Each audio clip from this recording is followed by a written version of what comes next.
It's gonna be wild. I'd like to start with a short introduction for those that have not had the misfortune of meeting me.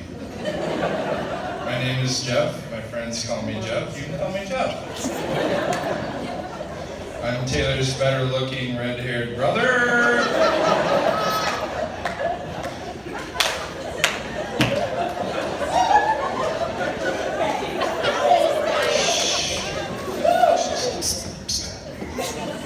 I believe when God was piecing me together, He blessed me with an extra dose of personality, which that explains why my head's so big.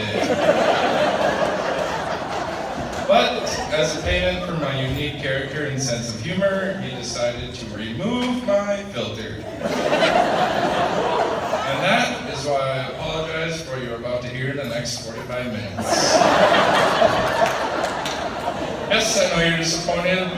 This is only going to be 45 minutes, but I made a deal with Brooke and Taylor that if I keep it under an hour, I can come with on the honeymoon. And Jackie's letting me borrow one of her swimsuits so I don't get any weird tan lines on my cheeks.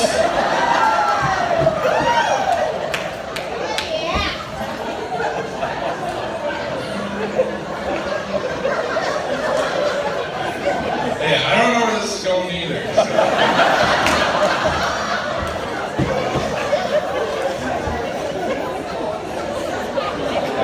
The last one made you cry. When Taylor asked me to be his best man, I initially thought, wow, that's an awful choice. I remember thinking there's no way I deserve to be his best man. However, after learning that these guys were the other groomsmen, I was wrong. Taylor had pretty much no other choice.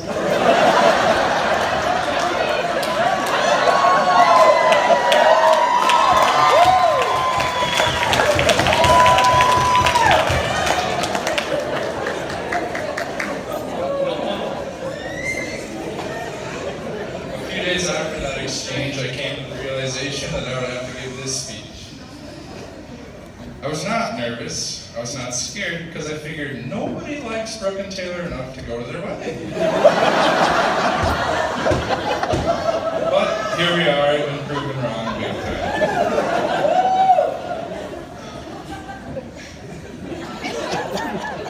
Having only been to a few weddings that I can remember, I found myself clueless on what to say in the speech. You heard that right. For the first time ever, I didn't have anything to say. So I consulted the help from one of the smartest people I know, my beautiful mom, Tammy.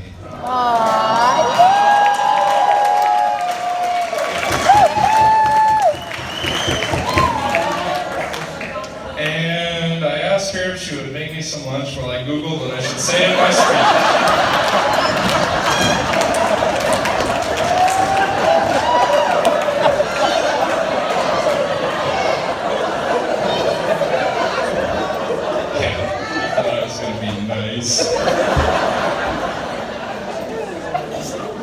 After some brief internet browsing, I came up with the following 4-step plan. Step 1, introduce myself. Check. Step 2, tell an embarrassing story or 3. Step 3, offer some advice. And step 4, say something nice. But that one's optional. So.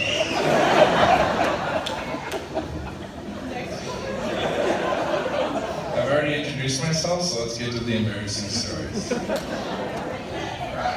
I'll start with Brooke because ladies first and I'm a nice guy. We'll begin. The Autosteaders are a power sports family. 4-wheelers and side-by-sides in the summer and snowmobiles in the winter. Nope. Yeah, you do. Our vacations frequently consist of week-long stays at rink-a-dink motels or Airbnbs that are conveniently located near off-road trails. The first vacation Brooke joined us on was a couple winters ago in Michigan's Upper Peninsula. She knows. The excitement was high as Tammy Keith Taylor, his, at the time, new lady friend Brooke, and myself were getting geared up for the first of 3 days of snowmobile riding. An executive decision was made to let Brooke, who had never been on a snowmobile before, ride my mom's brand new sled that had never been on snow yet. Okay.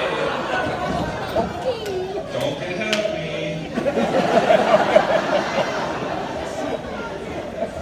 If you are not familiar with snowmobiling in groups, it's usually a good idea to have the unexperienced riders follow behind the most experienced riders so they can see how to maneuver the upcoming obstacles. On this particular trip, however, my dad decided to completely ignore that.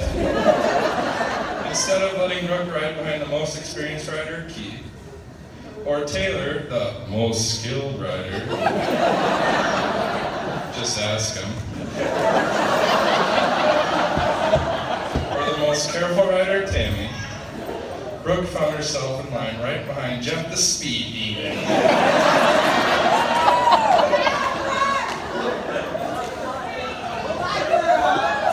I remember taking the first 10 minutes slow and steady to make sure she was getting the hang of it before speeding up. But apparently 10 minutes wasn't long enough. I think you know where I'm going with this. About 5 softball fields away from town,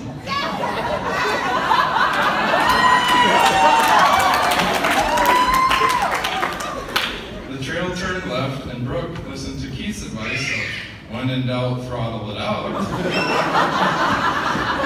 and took the scenic route straight into the forest, smashing up Tammy's new sled.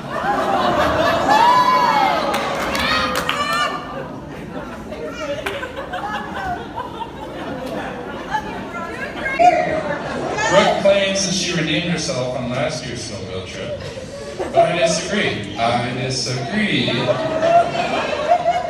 Although she didn't crash, the bush lights got the best of her at the cabin, and she was calling for the dinosaurs in the toilet all night.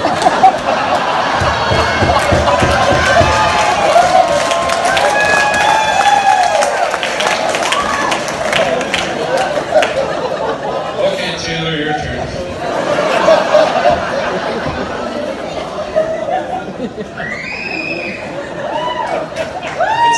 It's actually really hard to find an embarrassing story about Taylor because he doesn't do anything stupid. Achoo! Sorry, I'm allergic to BS.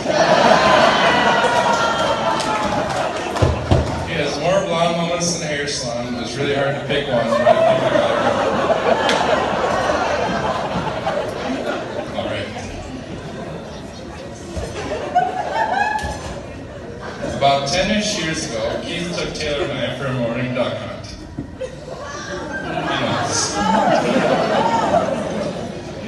We were young enough yet that our hunting trips consisted of maybe a couple hours sitting in the duck boat before getting bored and begging to go back home.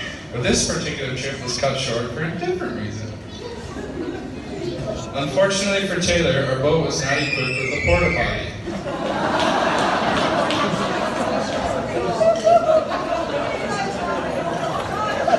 So when he needed to relieve himself, he disappeared out of sight into the weeds. I assumed he was going number 1. A short time later, when Taylor returned, Keith and I noticed a real nasty smell and thought it was just the swamp. Until Taylor admitted that he actually had to go number 2. Gross? Yes. Would I be telling the story at his wedding if it didn't get a lot worse? No.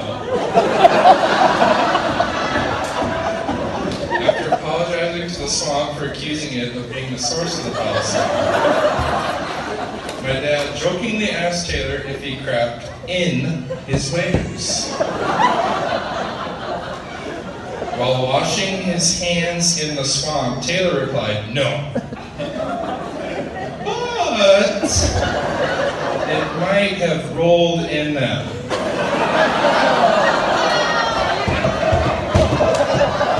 Oh, yeah.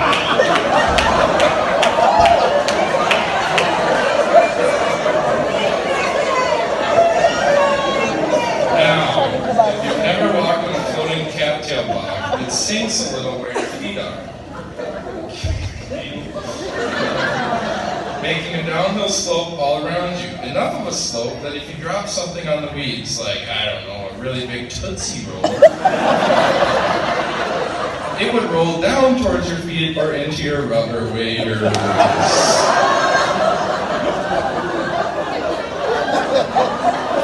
You guys learned this because I told you. Taylor learned this because he did it.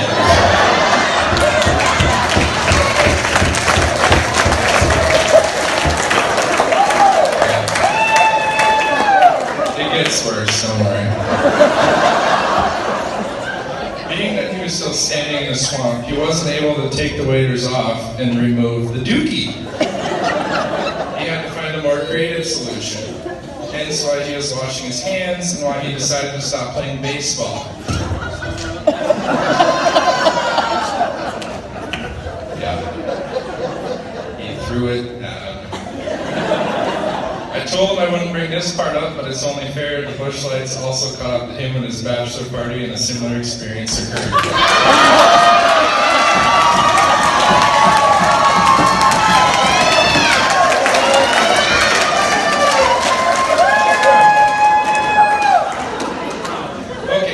Step 3, offering some advice. If you need tips on where the fish are biting, how much gravy is too much gravy, or what doorways a 6'8" person hits their head on, I'm your guy. Marriage, however, I can't help you with. I haven't been married for 50 years, but I know 2 people that have. That's right, our grandparents, they're very lucky people.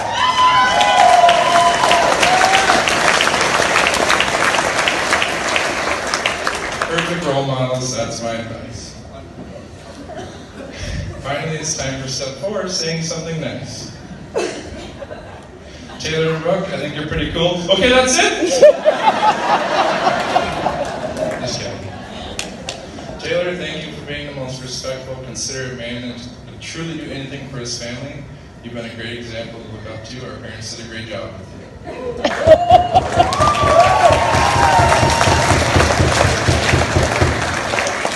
At least they went 1 for 2.